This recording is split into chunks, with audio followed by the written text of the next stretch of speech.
What's going on, guys? It's Uncle Mike. Welcome back. Today we're going to talk about the Trump tariffs and Target. And I think that there's a lesson in there for entrepreneurs. Let's get into it. So I don't want to talk today about the Trump tariffs in the terms of, are they good or bad? You know, are we in trouble or not?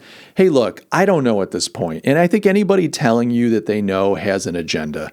The fact of the matter is you can find historical instances where tariffs have been good for a country. You can find historical instances where tariffs have been a disaster.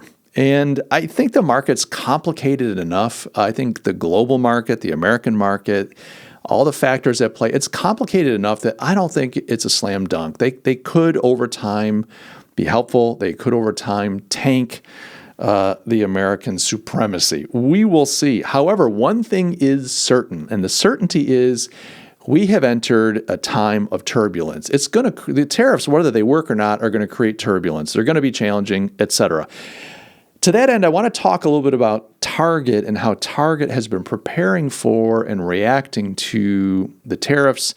I think there's a critique that will help us think about our own businesses and how we approach the market going forward. So long and short of it, Target has been trying to get its supply chain, which is mainly international, aka China, to absorb the costs associated with the tariffs. They've been going to their supply chain saying, hey, we're not going to raise prices. We got to keep prices right where they are for our market.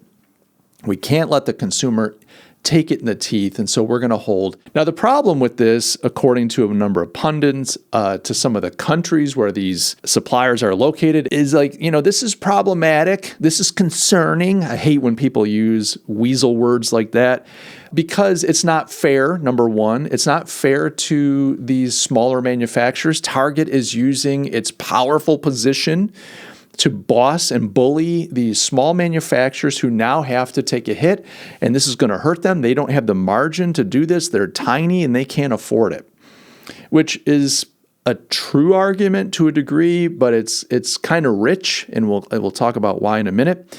The other thing is that it's going to threaten the supply chain. As soon as you start putting all this pressure on your suppliers, they start to fold. They start to look for better customers. So this is going to create some instability for Target and companies like Walmart and Costco, because they're also doing a similar play.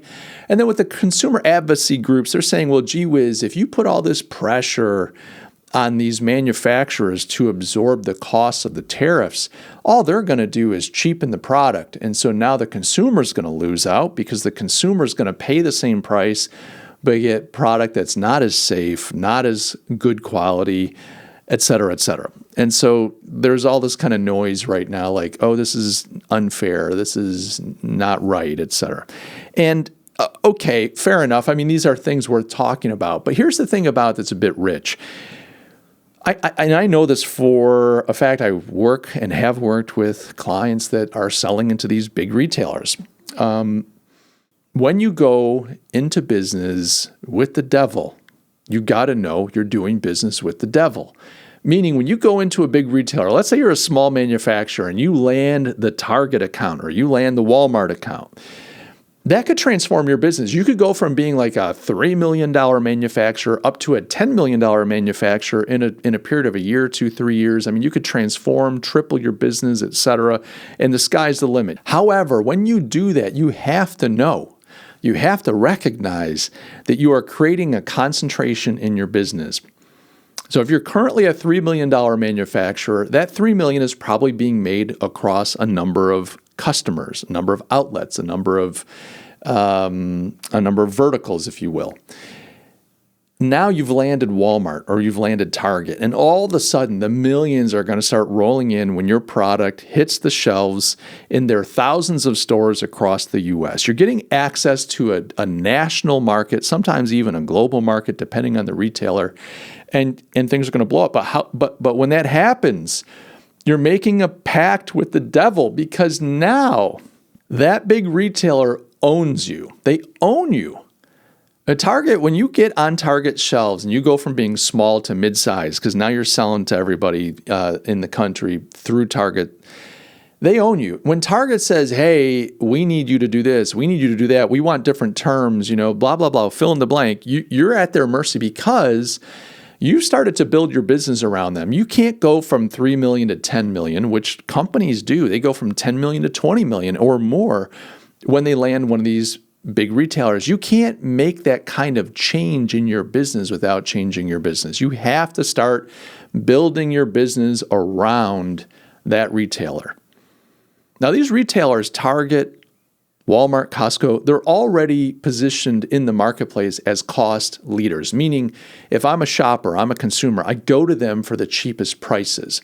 Now, you can say, but Mike, that's not true. Target's prices aren't the cheapest. Yeah, Target actually is positioned as a low-cost leader. In what market? They're not trying to go toe-to-toe with Walmart because they go, well, those Walmart shoppers are trailer trash. We don't want that. Let them folks down there in the Deep South have them in Bentonville, Arkansas. We don't want that. Let the Walmart shoppers go to Walmart. We want actually the people that have a sense for design, that have an aesthetic, that want beautiful things in their home. At the same time, they're still low-cost leader. The people shopping at Target, they want things that look a little bit nicer, a little bit more trendy, a little bit more fashionable, but they want those things at the lowest cost possible. Target is also a low-cost leader. It's just selling to a different segment of the market. So what happens because of that is Target, Costco, Walmart, they're always putting pressure on their suppliers to lower their prices, to hold their prices, to not increase their prices. This is not new. There's some pundits and China's complaining through their national news outlets that, Target's taking advantage and kind of bullying these smaller manufacturers. This has always been the case before these tariffs. This is how they operate. They operate by squeezing as much out of the supply chain as they possibly can so that they can hold price. This isn't new. Yes, the tariffs are remarkable. They're historic, etc. And so this isn't just like a 3% increase here or a 0.5% increase there. We're talking 20, 25% increases in many cases. This is a huge increase. So I think the thing that's a bit remarkable is that Target's saying, well, yeah, you're going to have to eat that. But the dynamic is at the same time, Target for years has been squeezing manufacturers, et cetera, to already have low margins. So it's like, you want me to absorb that out of what? I've already got low margins. And so a lot of companies are willing to get the low margin for the volume. They go, yeah, that's fine. We'll take a 10%, 5%, 15% margin where we typically want a 50% margin because we know that we're going to make it up in volume. We're not going to make a lot of money on each sale, but we're going to make a ton of sales. And so we make a lot of dollars at the end of the day because I'd rather have 15% of $20 million than 10 or 50% of $1 million. I mean, the math works out.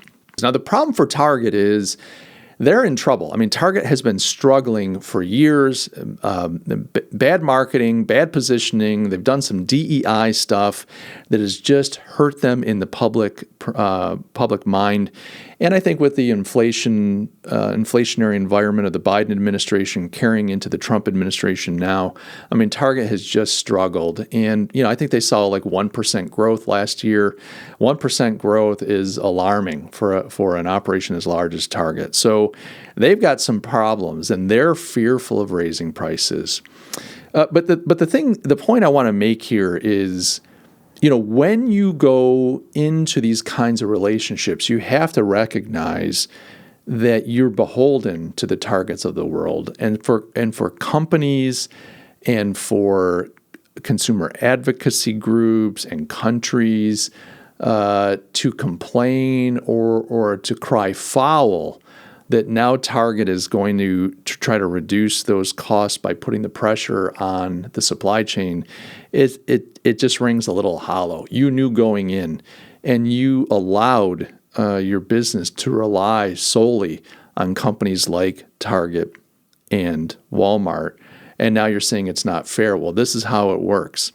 And quite frankly, I think that part of what the Trump tariffs are aimed at doing is forcing groups like Target to say, hey, let's stop relying so much on Chinese manufacturers. Can we find suppliers that are domestic? Can we find folks that are willing to sell to us that are not tariffed? I think that's the idea. Whether that works or not, again, and I'm sure you'll let me know in the comments what you think about that. But the idea is to get the Targets of the world to stop doing as much business with international suppliers and to focus more on supporting and promoting the domestic market. What do you and I do about this as entrepreneurs? Really, it's just the lesson of concentration. I've said this all the time. Maybe you're not doing business with Target or Walmart, but if your business right now is focused on one or two key customers, one or two key clients, you have to realize that you are at their mercy. You have built your business around that revenue. In the example of a small manufacturer that goes from 3 million to 10 million, they've built their business around that revenue. As I was saying earlier, you can't help but change your business to service that level of income.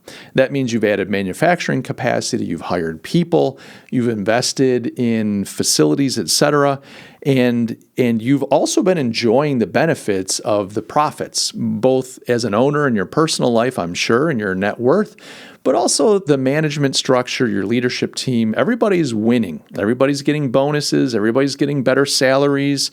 A lot of companies, you've hired new people and you don't want to let them go. You've kind of built your infrastructure and your model around servicing these large clients or customers. And so you're at their mercy. And I think the lesson for us is, hey, it's not that you shouldn't do business with a Target or a Walmart or a large customer. Maybe you're running a business that only does $500,000 a year, and you've landed a customer that's, $250,000. That adds 50% to your business right out of the gate. You just have to think about what the impact is and make sure that you have enough revenue coming from other sources, that you're diversified enough, that you're not relying on that one key customer or client, and that you're in a position that you have not increased everything to the degree that you have to have that revenue so that you can walk away. You need to retain control over your business. If you retain control over your business, then I say do business with the big boys. It can be a fantastic way to make revenue, to maximize your capacity, et cetera, but you cannot have a concentration. The rule of thumb typically is you don't want more than 20% of your business, your revenue, coming from one source, one customer. That rule can be applied in different ways depending on what sector, if you're in the service industry versus the manufacturing, et cetera. But a good rule of thumb is 20%. Most companies, if they lose 20% of their revenue, are going to feel it. I mean, you're going to feel it. It's going to hurt. But it's not a game over event. It doesn't just put you out of business. It's not an existential threat. I would say don't even go over 10 or 15%. I understand, even if you go for a period of time, like, hey, we're going to take this Walmart business on. It's going to represent 20%, 25, 30% of our business. However, we have a strategy. We are going to go out and find some other customers to offset that so that we are never in a position where Walmart or Target or Costco are calling the shots and we really don't have a choice. Our hands are tied. So that's it for now. It's interesting to see how this is playing out. The fact of the matter is Target is going to have to raise its prices.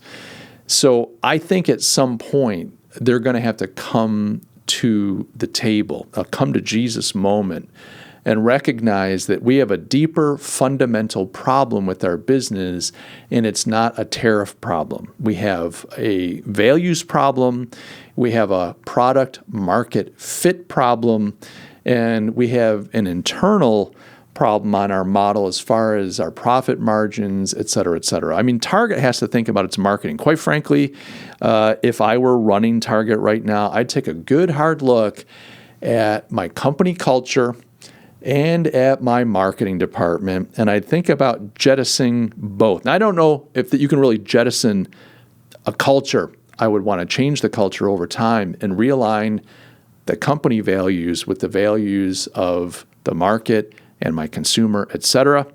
And I'd look at my marketing team and say, look, stop marketing based on what you care about. Market the business in a way that connects with what the market, our consumer cares about. Let's solve our consumers' problems. Let's help our consumers realize their desires and dreams. Let's do business. How about that? All right, guys, let me know what you think in the comments. Happy to talk about will these tariffs work or not in the comments. But really, I'm curious, do you have a business? And if you do you feel like you've got a concentration?